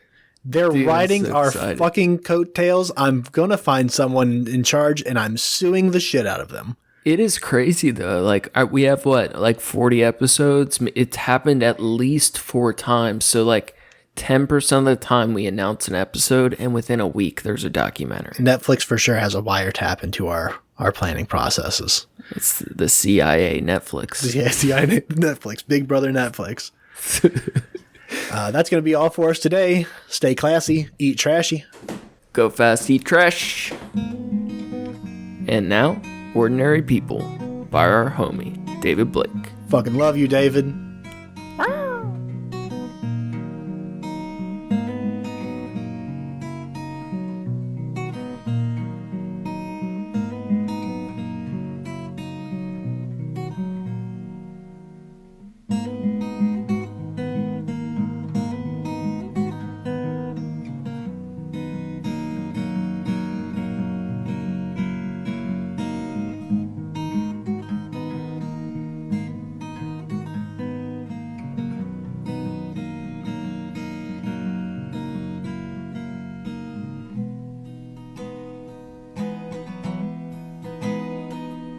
Loneliest ones feel the fate of the sun, and they open up to none. It makes it easier to run, and then they read till it's done, till every spiral's been spun, and then they're thrown into the deep unknown. And things gonna step in my shoes, it's gonna pick up where my bruises left me.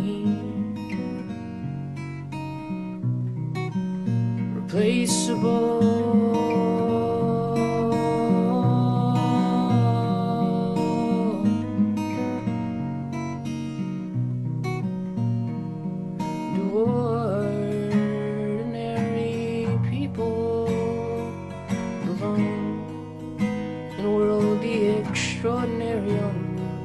Do ordinary people belong?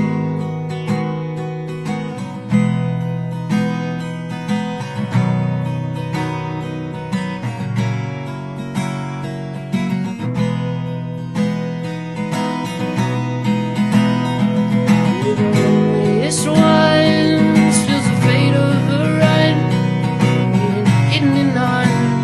Don't dream what other people want. We'll be aching for minds, and now the pain's a boredom. Reveal it all until his feet turn blue. Who's gonna do what I've done? Who's got the willingness to give it up for?